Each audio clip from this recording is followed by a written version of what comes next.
여러분 오늘도 잘 견디고 계십니까? 김명준의 뉴스파이터입니다. 한 20대 여성이요. 아무리 비밀번호를 눌러도 집 현관문이 열리지 않는 겁니다. 그래서 건물 관계자와 함께 강제로 열었는데요. 이상하다. 도어락이 왜 건전지가 빠져있지? 무언가 기분이 이상해서 집안을 둘러보다가 소스라치게 놀랍니다. 방 안에 한 남성이 숨어있는 겁니다. 대체 이 남성은 누구고 어떻게 침입한 걸까요? 정말 조심해야겠다는 생각 드실 겁니다. 11월 19일 수요일 김명준의 뉴스파이터 60초 후에 달려보겠습니다.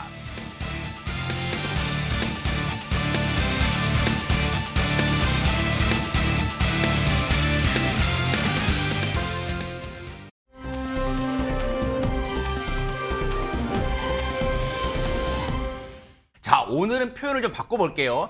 전 세계도 정신없이 돌아가고 있는데 지금 이재명 대통령도 바삐 시간을 보내고 있다면서 이담 아나운서. 네, 맞습니다. 지금 아랍에미리트를 국빈 방문 중인 이재명 대통령인데요. 그 네. 이야기부터 한번 해보겠습니다. 그럴게요. 네. 이 대통령이 정말 거기서 극진한 예우를 받으면서 또 화제가 되고 있습니다. 아랍에미리트의 공식 환영식에서는요.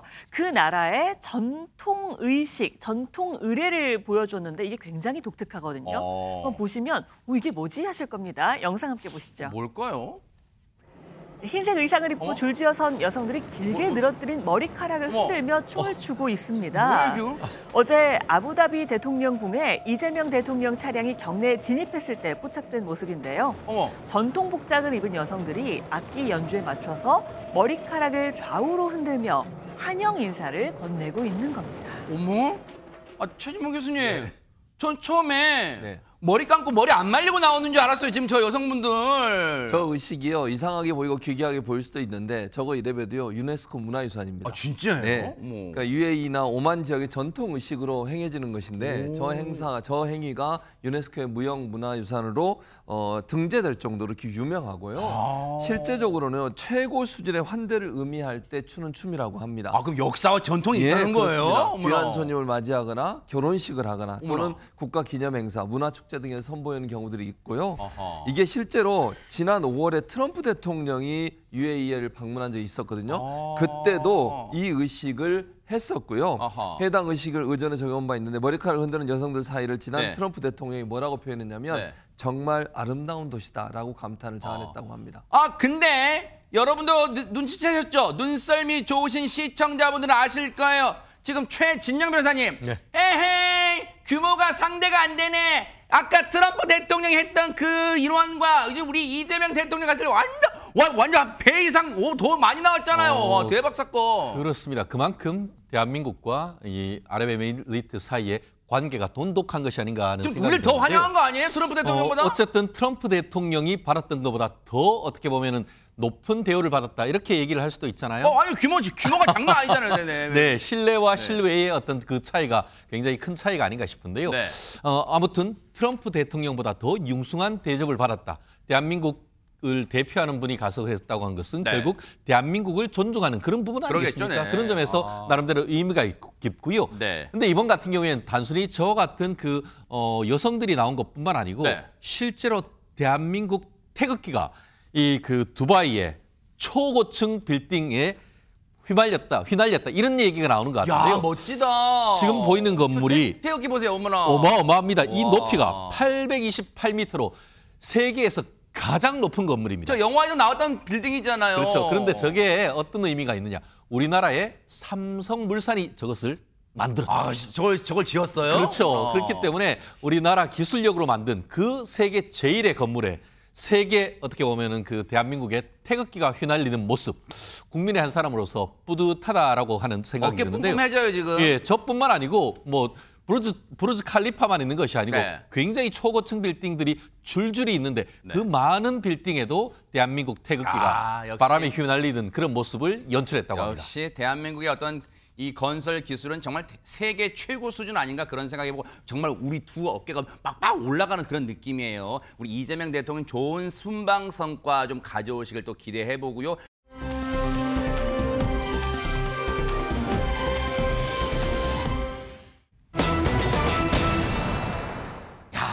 다시 대중들 앞에 모습을 드러낸 박미선 씨 그때 보면서 여러분들 너무너무 또 감사한 마음, 안도의 마음, 그런 마음 많이 가지셨잖아요. 근데 그런 생각 드실 거예요. 이담 아나운서, 그때 유재석 씨 그 방송에 나온 이후에 계속 방송에 나올까 궁금했는데 왜 다시 안 나오지, 왜 모습을 안 보이지 궁금하실 것 같아요. 다들 굉장히 기다리시는 것 같은데요. 아직 그 방송 나온 지 일주일밖에 안 됐습니다. 그러네요. 근데 한번 나오니까 또 보고 싶잖아요. 그쵸. 어떻게 지내시나 굉장히 궁금해하시는 분들이 많은데 그 마음을 아는 건지 네. 박미선 씨가요. SNS 활동을 다시 시작을 했습니다. 그래요? 지난 5월 이후로 올리지 않고 있다가요. 11월 들어서 다시 올리기 시작을 하신 건데요. 어머나. 이렇게 유재석 씨 프로그램에 나온 것부터 올리고요. 또 일상을 공유를 하고 있습니다. 나들이를 갔다 온 사진도 올리기도 하고요. 어머나. 이렇게 선우용녀 씨를 만난 사진도 올리면서 이런 말을 썼습니다.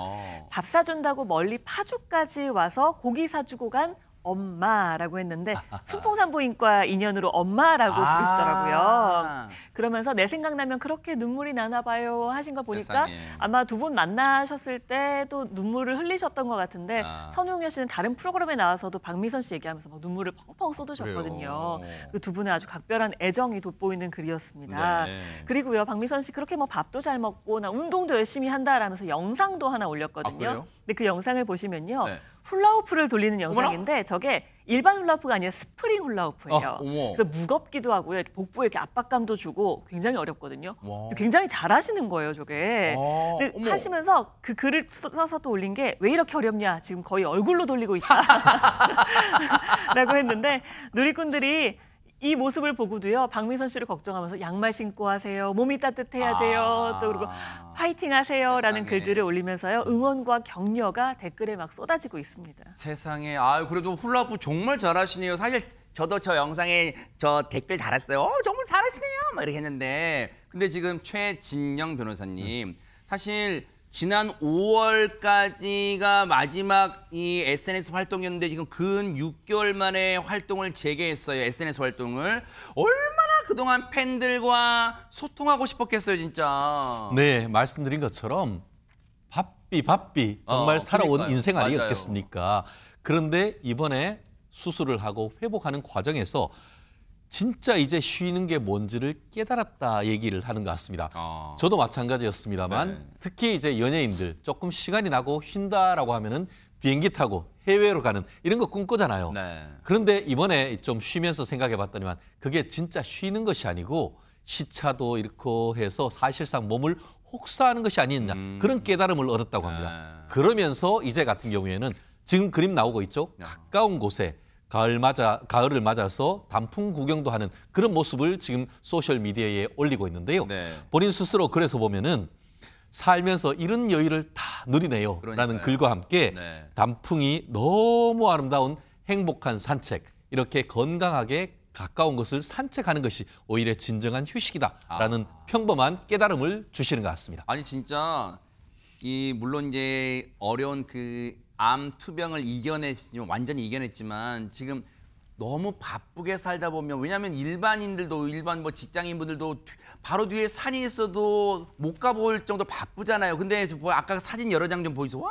진짜 그냥 하재근 평론 오랜만에 올리신 일상의 사진인데 와 그냥 한 장 한 장이 화보예요. 화보 대박 사건. 박미선 씨가 굉장히 오랫동안 엄청난 방송 스케줄을 소화하면서 네. 저렇게 여유를 누리지 못했을 거예요. 근데 정말 오랜만에 여유를 누릴 것 같은데 그 여유를 누리는 지금 이 타이밍이 딱 가을이라서 어떻게 단풍철하고 맞물리면서 한 장 한 장이 다 화보가 된 것 같습니다. 저걸 이봉원 씨가 찍어주지 않았겠죠? 거기까지는 알 수가 없는데 어쨌든 모처럼만의 여유를 이 거의 인생에 거의 성인이 된 이후에 최초의 여유가 아닐까 싶은데요. 네. 그런 여유를 만끽하고 있는 것 같은데 박미선 씨의 방송 복귀에 대해서 여러 가지 좀 추측이 나오고 있거든요. 그래요? 네. 기대도 나오고 있고. 근데 박미선 씨가 지난주에 그 토크쇼에 나왔잖아요. 네네. 거기에서 이제 그 출연에 대해서 얘기를 한 게 있는데 뭐라 그랬냐면 나갈까 말까 엄청 고민하고 또 가발 쓸까 말까 또 엄청 고민하고 그래도 너무 사람들이 궁금해하고 걱정해줘서 용기를 내서 방송에 나간 것이다라고 하면서 네. 올해 딱 한 번의 스케줄이라고 얘기했었거든요. 세상에. 그러니까 올해 더 이상의 방송 예정은 없다는 얘기겠죠. 당분간은, 그래서 네. 그렇습니다. 그래서 아마 당분간은 몸조리에 집중할 것 같은데 네. 일부 매체에서 아마 내년 초쯤에 복귀할 수도 있는 거 아니냐. 그런 기사들을 내놓고 있습니다. 아마 지금 이 시간이 최재문 교수님 네. 모르긴 몰라도 박미선 씨한테는 가장 소중한 휴식 시간이자 그리고 자기 자신도 좀 되돌아보는 그런 시간이 될 것 같아요. 왜냐하면 우리 그런 거 있잖아요. 한 번 이런 어떤 아픔, 상처 그런 거를 한번 겪어보신 분들, 겪은 사람은 다시는 우리가 그 길을 가지 말아야지 하면서 자기 자신 건강도 되돌아보고 막 그런 걸 기회를 삼잖아요. 당연히 그렇죠. 네. 이제 박미선 씨가 깨달은 건 딱 하나잖아요. 가장 중요한 건 건강이다. 아하. 그걸 깨달았다고 생각하거든요. 보세요. 항암 12번에 네. 방사선 16번이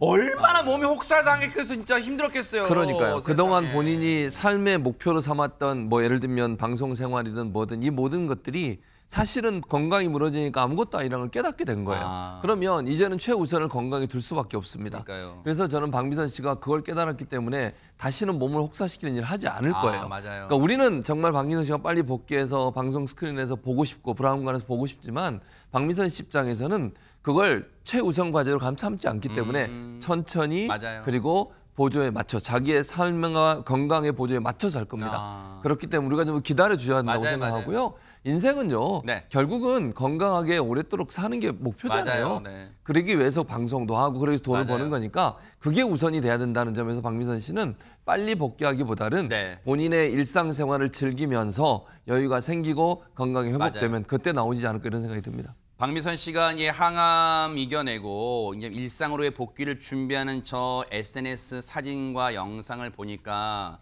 그런 생각이 들어요. 아마 시청자분들도 공감하실 거예요. 우리가 누리는, 우리가 살아가고 있는 이 일상이 다 은혜고 감사 아닌가 그런 생각해 봅니다. 바로 오늘 하루를 우리가 열심히 살아내야겠습니다. 기대해 볼게요.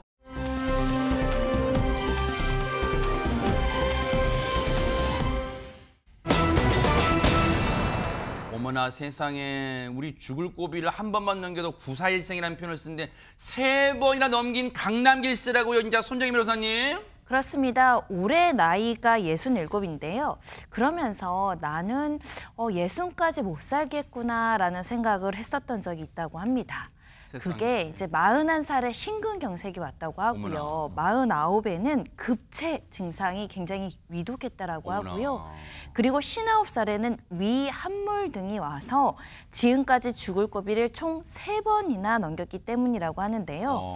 평소 주변 사람에게 어리광을 부리거나 아픈 티를 잘 안 낸다라고 하는데 한 번은 그냥 체했겠지, 좀 낫겠지 이렇게 참다 병원에 갔었는데 이때 정말 목숨이 위태로운 지경까지 갔다고 합니다. 세상에. 그 얘기 같이 들어보시겠습니다. 네네. 제가 한 3번 죽을 뻔했어요. 그래. 처음은 41살에 그 심근경색으로 그래서 쓰러졌는데 그 총각을 다투는 시간에서 일부가 와가지고 살았어요. 그거는 근데 약 먹었고 그 후에 이제 49살에 지인들하고 골프를 치는 지인들이 저한테 달걀을 주더라고요. 근데 이게 딱 먹고서 골프를 딱 치고서 한 30m를 정도 걷는데 이게 딱 얹혀. 나 이것만 이게 마지막으로 친다고 그러면서 딱 쳤는데 홀이런을 했습니다. 그 와중에.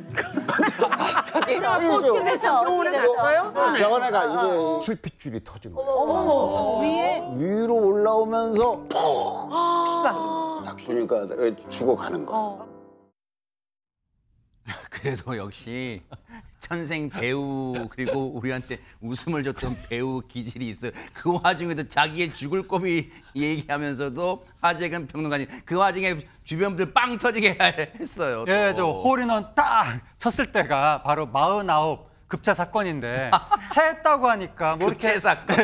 뭐 이렇게 큰 중병 같지는 않은 느낌이 좀 있잖아요. 네. 굉장히 심각했다고 합니다. 그 정도예요? 당시에 막 자녀들이 막 울고불고 그랬다는 거예요. 너무 이제 심각해서 강남길 씨가 그때 유언을 남길 정도였다고 합니다. 그래서 막 자녀들한테 나는 빚이 없고 2명한테 받을 돈이 있다. 책상 밑에는 꽁쳐둔 돈이 있다. 이런 말 유언까지 남겼었다고 합니다. 근데 다행히 살아나긴 살아났는데 그 영국에서 있었던 사건이었습니다. 그래서 한국으로 돌아와서 제대로 검사를 받았는데 위의 건강 상태가 최악이었다고 이러다 나중에 큰일 날 수 있다고 그런 말 들었다는 거예요. 근데 그러고 나서 10년 후에 59살에 진짜로 위에 또 이제 큰일을 겪은 거고 또 위는 위대로 그랬는데 심장이 또 심근경색으로 41살에 쓰러져서 총각을 다툴 정도의 위기 상황을 겪었었는데 10년 뒤에 심근경색이 또 왔다는 거예요. 2번 겪은 상태에서 올해 4월 달에 또 왔답니다. 그래서 올해 4월 달에 스텐트 3개를 삽입하는 시술을 받았다고 합니다. 그래도 완치된 건 아니기 때문에 요즘도 밖에 외출할 때마다 심근경색 또 올까 봐 두려워하고 있다고 합니다. 그러겠네요. 늘 어떤 좀 걱정하는 그 마음이 있으실 것 같아요. 꼭 또 대비를 할 것 같고. 그런데 앞서 그 죽을 고비를 맞는 그 본인 입장에서는 절체절명의 순간인데도 남겨질 아이들, 자제분들을 위해서 유언을 얼른 정신 차리고 돈 누구한테 받을 게 있고 어디에 비상금이 있고 이걸 또 그 말을 남긴다는 게 다 자녀들 사랑 그런 게 있잖아요. 근데 가만 생각해 보면 강남길 씨를 한동안 우리가 방송에서 볼 수가 없었잖아요. TV 브라운관에서. 그 이유도 다 자녀분들과 이유가 관련이 있었다는데 얘기 좀 들어보시고 이어가 보도록 하겠습니다. 그렇게 전성기를 누리다가 이제 어떤 일신상의 이유가 생기고 뭐 이러면서 잠시 연기자에서 중퇴를 해가지고 영국으로 이민을 갔다가 이민 아니에요. 아이들 돌보러. 무슨 이민이야. 그러니까 그때 4년 동안은 정말 가정주부처럼 살았겠다. 그럼 애들 씻기고 입히고 밥해 먹이고. 하여튼 아픔이 많았어요. 그래서 힘들 때도 있었는데 4년이라는 그 시간이 나중에 지나고 나니까 너무 소중했구나라고 하고 그때는 우리가 이 현재를 모르는 거예요. 사람의 인생은 관뚜껑을 해봐야지 이렇게 닫고 난 다음에 평가를 하듯이 신이 아닌 다음에는 모르거든. 근데 시간이 지나고 나니까 그때가 너무 소중했던 거야. 아침에 일어나서 그거 하고 빨래하고 뭐 이렇게 다 하고 그다음에 아이들 데려다 주고 또 이따가 픽업해 주고 그거밖에 없어요. 세상에 아이들 뒷바라지 하느라 정말 정신없이 보내는데 근데 영국의 아이들 유학을 따라가서 이제 바쁜 시간을 보냈다는 건 들었는데 근데 아내분하고 같이 절반씩 분담하면 되지 왜 본인이 다 빨래 아이들하고 학교 데려다 주고 막 그거 혼자 다 해요? 왜냐면 이 영국으로 갈 당시에 이혼을 했었거든요. 그래서 결혼 14년 만에 파경을 맞아서 결국은 이제 헤어지게 됐는데 그래서 아내분 얘기가 안 나오는군요. 그렇죠. 그래서 아내분 얘기가 안 나오고 본인이 이제 아이들을 케어할 수밖에 없는 상황이었어요. 근데 그때 당시 얘기를 하면서 무슨 얘기를 했냐면 이게 이제 파경 소식이 터지면서 안 좋은 소문이 퍼지기 시작했다는 거예요. 그러니까 자기가 지나가도 옆에서 수근수근하는 소리도 들고 이러니까 너무 견디기가 힘들었다는 겁니다. 그래서 코미디언 이성미 씨 있잖아요. 네네. 아까 또 절친인가 봐요. 계속 옆에 있잖아요. 맞아요. 그래서 방송에서 같이 방송하는 거 봤는데 그분 찾아가 상담을 한 거예요. 어떻게 하면 좋겠냐. 그랬더니 이성미 씨가 이민 생활을 해본 경험을 얘기하면서 이민을 한번 가보는 게 어떻겠냐고 제안을 했고 그래서 갑작스럽게 아이들과 함께 영국으로 떠나게 됐다고 그럽니다. 그래서 이제 저 지금 얘기했던 영국의 생활을 하게 된 것이죠. 근데 타지에서 생활이 많이 외롭다고 얘기를 하더라고요. 얼마나 외롭겠어요, 진짜. 말도 잘 안 통하고 처음에 가면 정말 영어도 안 되니까 힘들어요, 상당히. 목숨이 이태로운 상황에서는 아이들을 생각하면서 아까 뭐 잠깐 골프 얘기도 했지만 그 상황에서 아이들을 생각하면서 부성애로 죽을 고비를 견뎌냈다고 얘기를 하고요. 이후에 대비 차원에서 그러니까 건강을 지키기 위해서 소주, 맥주 할 것 없이 집에 있는 술들을 다 버리고 금주를 선언했죠. 야, 그거 쉽지 않은데 잘하셨네요. 그러니까요. 진짜. 본인이 이제 아이들을 키워야 되니까 그런 상황이었고 그런데 요즘은요. 이분이 이제 직업이 원래 배우잖아요. 근데 작가입니다. 14년 동안 책을 준비해서 책을 출간을 했고요. 진짜예요? 네. 최근에 또 어떤 일을 어머나 와 저렇게 많이 냈어요? 네. 14년간 준비해서 책을 출간했고요. 최근에 유튜브를 하고 있습니다. 그러면서 강남일 씨가 제2의 인생을 시작했다라고 얘기를 하면서 언제 죽을지 모르겠지만 이런 거 하다가 유튜브 얘기하는 거죠. 죽는 거 아니겠냐. 다른 거 뭐 했겠냐. 60대 후반에도 남다른 열정을 보여주고 있다고 합니다. 야, 정말로 아까 그 영상 2023년 영상이 잠깐 또 박미선 씨도 나왔잖아요. 근데 두 분의 공통점이 있어요. 뭐든지 건강해야지 이제 뭘 할 수 있는 거예요. 이제 건강, 첫째도 건강, 둘째도 건강 그런 삶을 앞으로 영위하기를 또 강남기 씨를 응원해 보도록 하겠습니다. 멋졌습니다.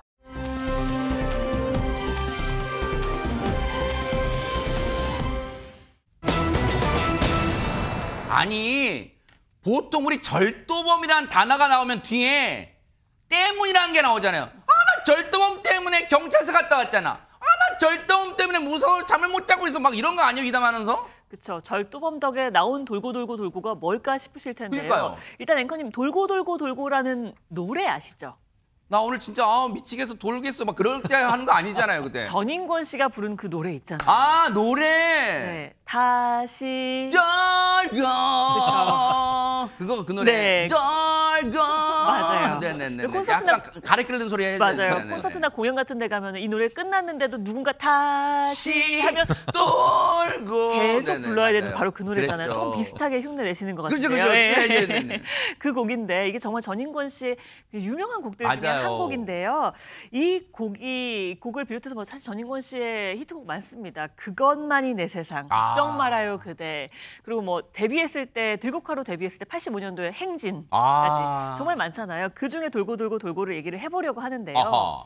아시다시피 전인권 씨가 이제 87년도에 대마초 사건으로 이제 교도소에서 짧지 않은 시간을 지내고 나왔습니다. 네, 시청자분들 중에는 뭐 기억하시는 분들 많으실 거예요. 네, 네네. 맞아요. 그 이후에도 좀 혐의들이 있었고요. 네네. 그런데 이 돌고 돌고 돌고가 88년에 나온 노래거든요. 87년에 이제 대마초 일이 있었고요. 그 시절에 이 곡이 나왔다라고 얘기를 하면서 관련 에피소드를 이야기를 했는데요. 이 내용이 굉장히 놀라웠습니다. 왜요?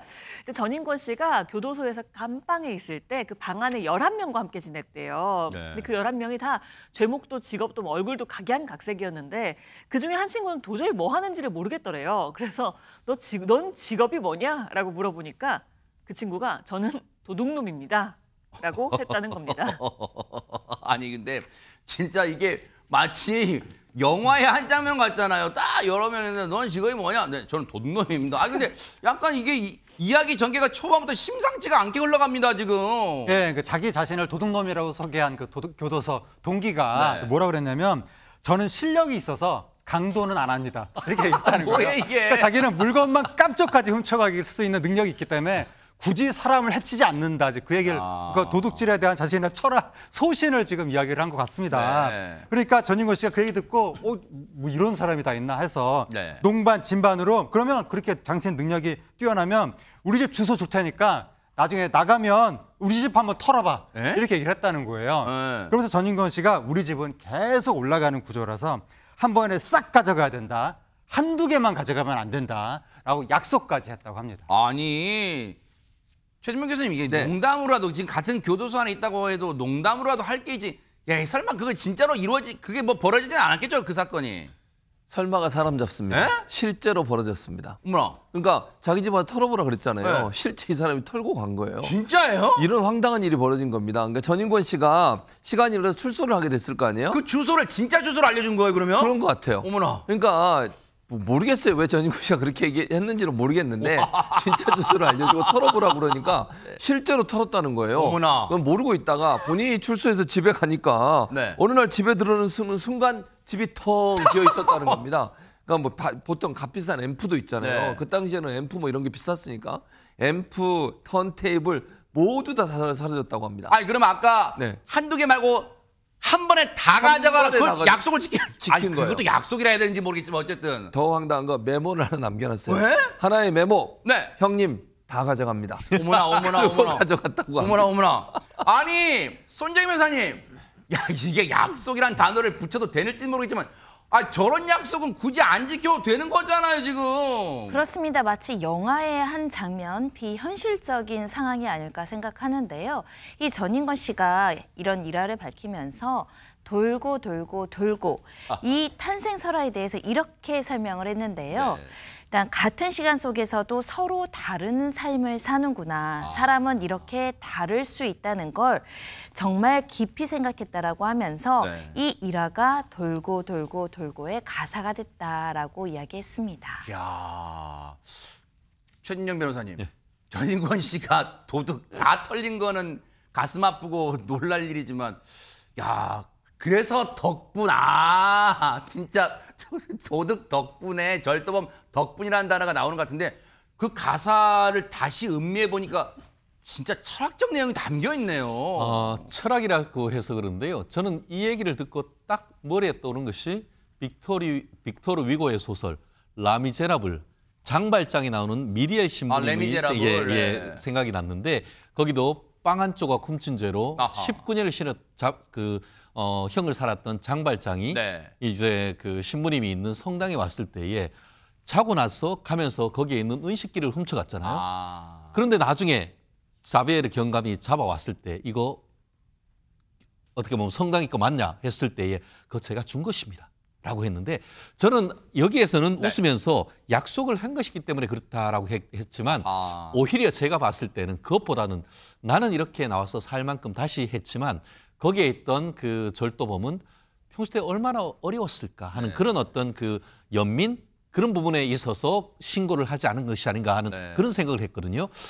다스는 이런 일이 있어서는 안 되겠지만 어쨌든 같이 있었던 사람들에 대한 연민 그런 부분에 대한 배려 이런 부분이 느껴지는 저녁인 것 같습니다. 그러네요.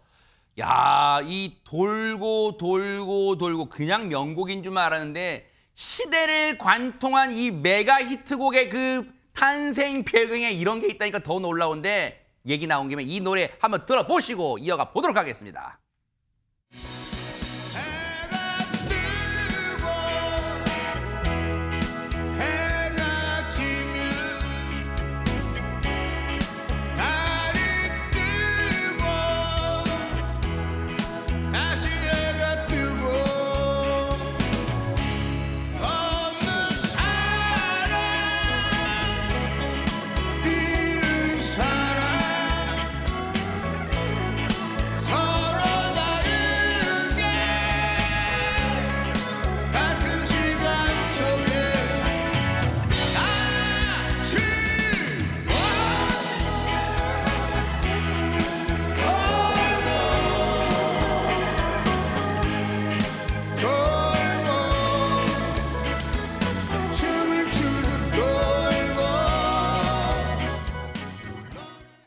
시대를 관통하는 명곡 그 돌고 아마 그 가사처럼 이제 우리의 인생이라는 게 뭐 별거 있어요. 정말로 오늘 아까 말씀드린 것처럼 오늘을 잘 열심히 살아내는 그런 삶을 또 우리가 살아내야 되지 않을까 그런 생각해 봅니다. 앞으로 또 전인권 씨 명곡 또 우리한테 많이 들려주시기를 기대를 해 보도록 하겠습니다.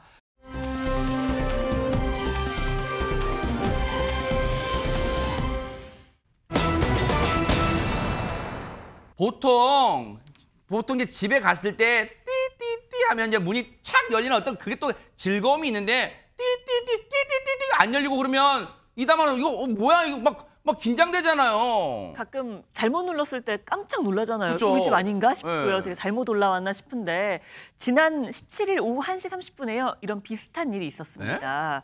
일단 서울 동대문구의 한 오피스텔에서 벌어졌던 일인데요. 네. 영상으로 한번 확인해 보시죠. 무슨 일이 있었을까요? 네, 한 20대 여성이 집에 도착해서 비밀번호를 누르기 시작하는데요. 문이 열리지 않으니까 당황합니다. 역시 호스를 확인하죠. 네. 안 열리니까 건물 관계자를 불러서 문을 강제로 열었습니다. 그런데 잠금 장치엔 건전지가 빠져 있었고요. 네. 집 안엔 20대 남성이 숨어 있었습니다. 예? 신고를 받고 출동한 경찰이요. 이 남성을 주거 침입 혐의로 현행범 체포했습니다. 지금 저 모자 쓴 인간인가 봐요. 세상에. 아니 근데 일단 소름 끼쳐요. 세상에 집에 들어갔는데 웬 모르는 사람이 지금 숨어 있다고? 얼마나 소름 끼쳐. 지금 저 모자 쓴 인간은 뭐예요 지금 하재근 평론가님. 네, 정말 무서운데요. 저 여성이 집에 오기 불과 3분쯤 전에 남성이 여성의 집으로 침입했다고 합니다. 어머나. 당시 남성이 들어가는 모습 영상에 또 잡혔습니다. 아, 그래요? 네, 영상으로 확인해 보시죠. 네네. 20대 남성이 이제 건물 내부로 들어오더니 CCTV가 있는 엘리베이터를 피해서 계단으로 올라갑니다. 어머나. 3층에 도착해서 잠시 망설이는 듯 하더니 저 남성이 현관문에 귀를 갖다 대면서 어머머. 인기척을 확인합니다. 어머머. 그리고 나서 돌아서거든요. 다른 데로 쏙 또 갑니다. 다른 데 갔다가 다시 다녀오더니 네. 저 돌아온 남성이 태연하게 비밀번호를 누르고 집 안으로 들어갑니다. 열려. 그렇습니다. 저 남성은 알고 보니까 저 집주인 여성의 전 남자친구로 밝혀졌습니다.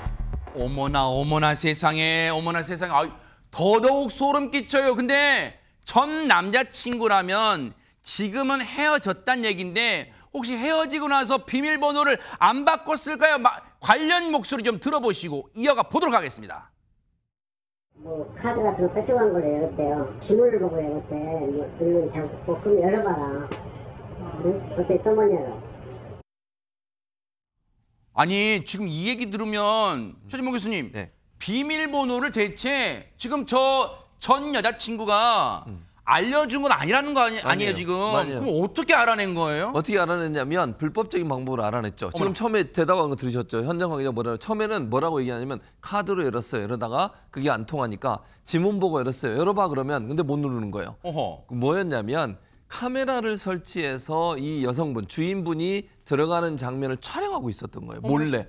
문 밖에다 현관문 있는 쪽에 방향을 잡아서 카메라를 설치해서 비밀번호를 보고 있었던 거예요. 어머나 세상에. 얼마나 끔찍합니까? 저 뭐 하는 인간이에요? 그러니까요. 그래서 자기 이제 전 여자친구죠. 그 지금 피해자의 집 앞에다가 카메라 설치해 놓고 아무도 없을 때 설치하고 확인한 후에 비밀번호를 외운 거예요. 그리고 나서 외운 뒤에는 카메라를 떼버린 거예요. 어머나 세상에. 그리고 나서 수시로 들락날락하면서 저렇게 못된 짓을 했던 겁니다. 아니 근데 수시로 지금 이번에 붙잡힌 게 처음이 아니었다는 거예요. 수시로 들락날락 했다는 게 지금 경찰 조사에서 드러난다는 거예요. 근데 손정희 변호사님 세상에 3분 전에 지금 저 피해 당한 여성분이 도착하기 3분 전에 지금 집에 들어왔다는 거 아니야? 저 몹쓸 남성이. 근데 아까 여성이 자기 집 비밀번호를 눌렀는데 왜 문이 안 열린 거예요 그러면?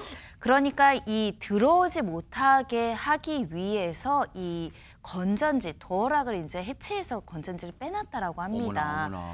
아마도 혹시라도 들어올 것을 대비해서 문을 못 열고 도망갈 시간을 벌려고 했던 것은 아닐까 생각을 하는데요. 세상에. 도대체 어떤 목적으로 남의 집에 저렇게 와 있었던지 그 목적이 정말 궁금하고요. 네. 혹여라도 그런 조치가 없이 여성이 왔을 때 여성에게 해를 끼칠 위험성은 없는지 심히 걱정이 되는 상황이거든요. 일단 스토킹 행위라고도 볼 여지가 있을 것 같습니다. 일단 경찰에서는 위험성을 고려해서 접근 금지 응급 조치를 법원에 신청한 상태이고요. 네. 주변에 어떤 그 안전 조치를 위해서 순찰을 강화하겠다라는 입장을 밝히고 있는데 일단 주거침입 혐의만 인정된 것 같습니다. 이 혐의를 인정하고 있는 데다가 도주 우려도 없다고 보고 구속영장은 신청하지 않기로 결정한 것 같습니다. 아니 물론 최진영 변호사님 경찰이 뭐 이런저런 이 법리적 판단했겠습니다만 구속영장을 신청 안 했다면 지금 자유의 몸이잖아요. 저 몹쓸 인간은. 혹시 이번 일을 계기로 보복범죄 그리고 보복범죄가 그 수위가 더 높아져서 더 흉악범죄로 저기 변질되면 어떻게 돼요? 상당히 걱정되는 부분이 있는데요. 지금 언론에 나온 것이 제한적이다 보니까 저라 단정할 수는 없습니다만 저 정도라면은 구속영장을 청구할 만한 사건이 아닌가 싶은데 미루어 짐작컨대 지금은 범죄 혐의를 자백하고 그리고 뭐 그 확실하게 어떤 그 본인의 직장이라든가 네. 아니면 주소가 있고 네. 나아가 가장 중요한 것이 피해자의 의사일 겁니다. 아마 피해 여성으로서는 겁은 나지만 이거 가해자에 대한 처벌을 요청하는가를 물었을 거란 말이에요. 거의 100% 물었을 건데 그 부분에 있어서 마음이 좀 약했던 것이 아닌가 그런 생각이 드는데요.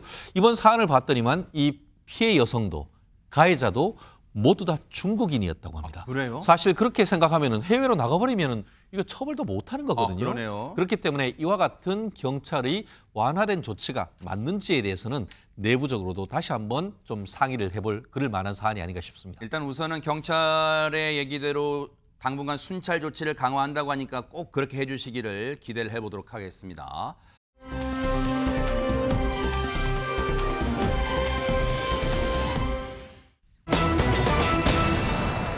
정말 왜 이런 일이 자꾸 일어나는 걸까요? 너무너무 가슴이 아픕니다. 하재근 평론가님 세상에. 네, 어제 오후 12시 19분쯤에 인천 부평구에서 너무나 안타깝고 참혹한 일이 벌어졌습니다. 당시 모습 영상으로 보시겠습니다. 네네. 주차장을 나오려던 검은 승용차 한 대가 차단기를 무시하고 갑자기 앞으로 돌진합니다.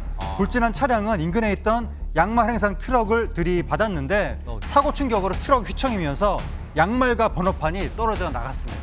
아니 저 양말 그 소형 트럭으로 양말을 파시는 그 상인분은 얼마나 놀라셨겠고 또 주변에 계신 분들은 얼마나 놀라셨겠어요. 세상에. 관련 얘기 좀 들어보시고 이어가 보도록 하겠습니다.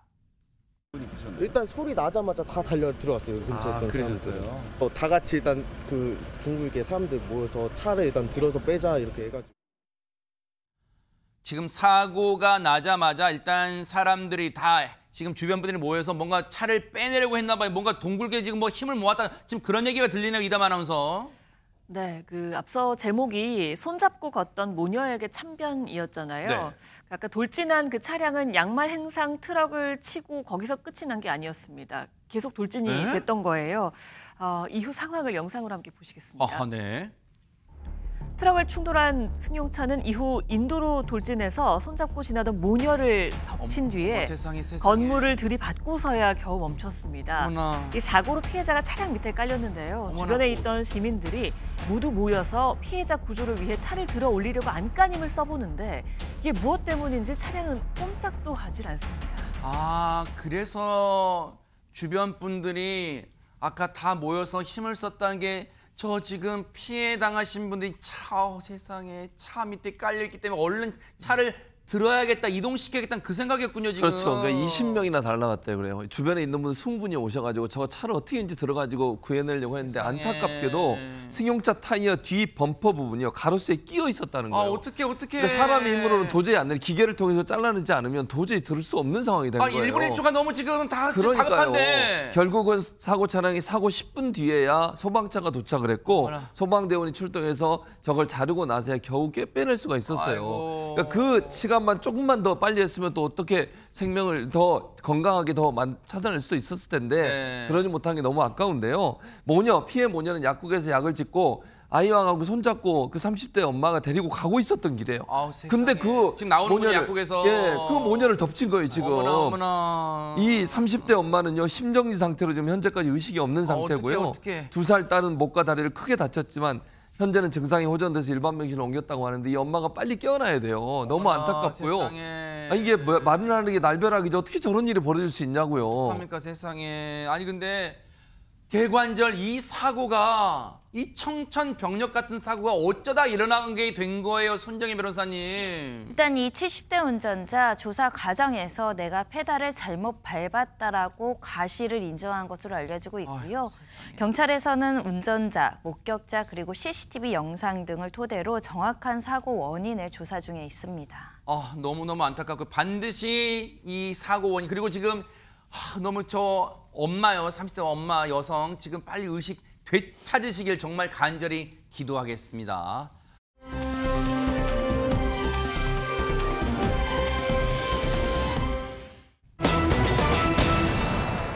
빈손으로 왔다 가방 들고 간다. 보통 가방을 들고 왔다가 아차차 가방 놓고 가는 경우가 있는 거 아니에요, 손정희 변호사님? 네, 그 반대의 경우라고 생각하니까 이해가 잘 안 되실 수도 있는데요. 네. 지난달에 서울 마포구의 한 아파트 주차장에서 발생한 일입니다. 같이 영상으로 보겠습니다. 네네. 늦은 새벽 시간이고요. 아파트 주차장으로 들어서는 한 남성이 보이는데요. 이 남성의 손 아무것도 없습니다. 무엇라도 막 찾는 듯이 지금 주차장 내부를 서성이고 있는데요. 휴대폰 정도만 들고 있는 것 같아요. 그렇습니다. 그러더니 이 남성 무엇인가를 발견하고 실제 한 가방을 챙겨서 나가는 주차장에서의 모습이 포착이 된 것인데요. 가방이네네. 그렇습니다. 잠깐 본인 차에 뭔가 짐을 가지러 간 건가? 그런데 놀랍게도 이 남성은 가방의 주인은 아니었습니다. 에? 아니 저 가방 주인도 아닌데 지금 영상 속에 비친 저 모습은 굉장히 태연하잖아요. 자기가 진짜 가방 주인인 것처럼. 그냥 자연스럽게 갖고 나가잖아요. 근데 가방의 주인은 따로 있었습니다. 가방 주인은요, 전날 이 아파트에 이사 온 주민이었다고 해요. 보통 우리가 이사할 때 포장 이사하면 귀중품은 따로 챙겨주세요 하잖아요. 그래서 귀중품을 따로 챙겨서 차 트렁크에 가방에 넣어놨던 거예요. 그런데 트렁크 문이 살짝 열려 있었는데 그걸 모르고 그냥 자리를 비웠던 거죠. 그 사이에 이 40대 남성이 열린 트렁크에서 해당 가방을 훔쳐서 달아났는데요. 그 가방 안에 귀금속이 지금 보시는 것처럼 무려 6천만 원 상당이었다고 합니다. 저거예요. 저게 지금 어머나 세상에 최재봉 교수님. 무려 6천만 원어치라면 이 귀금속이 그러니까요. 지금. 그래 도난 사실을 발견하자마자 바로 경찰에 신고를 했고요. 경찰이 바로 출동을 했습니다. 그리고 아파트 주차장에 출동해서 과학수사대까지 함께 현장에 도착을 했는데 범인의 흔적을 찾아야 되잖아요. 네네. 흔적을 채취하기 위해서 과학수사대도 함께 도착을 했고요. 우선 현장을 꼼꼼히 살펴본 뒤에 인근의 CCTV를 모두 다 조사를 했습니다. 네. 절도범의 동선을 뒤쫓았는데 네. 확보된 CCTV를 보니까 이 남성 가방을 들고 태연히 어디론가 계속해서 걸어갔는데 진짜 태연하다. 그렇습니다. 저걸 계속 추적했더니 2km 정도 떨어진 자신의 집으로 들어갔다고 합니다. 딱 지금 걸렸어요. 근데 최진영 변호사님, 네. 저 인간은 간이 배 밖으로 나왔다고 해야 될까요? 아니면 어리석다고 해야 될까요? 아니 주변에 보세요. 지하 주차장 CCTV 그리고 그 주차된 차량에 블랙박스 온갖 곳을 다 있는데 지금 저런 범행을 저질러요 지금? 너구속. 당연히 구속이죠, 저거는. 그러니까 간이 배 밖에 나온 게 맞습니다. 네. 실질적으로 지금 보면은 야간인 것이고 주차장, 아파트 주차장도 주거 내지 방실이기 때문에 제가 봤을 땐 단순 절도를 넘어서 야간 주거 침입 절도. 이렇게 될 경우에는 제가 알기로 아마 10년 이하의 징역, 벌금이 없습니다. 그러다 보니까 피해 금액도 6천만 원이 된다고 하면은 결국 경찰 같은 경우에도 지금 언론 보도를 보면은 바로 구속영장을 청구를 해서 네. 바로 구속이 됐다라는 것인데요. 네. 지금 변명을 보면 좀 황당합니다. 한마디로 견물생심. 이렇게 보다 보니까 있네. 그래요. 이거 어떡하지? 했는데 그런데 다 본다고 다 누구나 다 훔칩니까? 저 앞에 얼마나 많은 그러니까요. 사람들이 네. 갔습니까? 얼른 저거 그냥 트렁크 닫아줬어야죠. 그러니까요. 그랬으면은 오히려 선행상 받았을 텐데 맞아요. 오히려 은팔찌 차게 된 것 같습니다. 정말로 이번에 우리가 얻은 교훈은요. 차량 안에 귀중품은 절대로 보관하면 안 된다는 거 명심 또 명심해 주시기 바랍니다.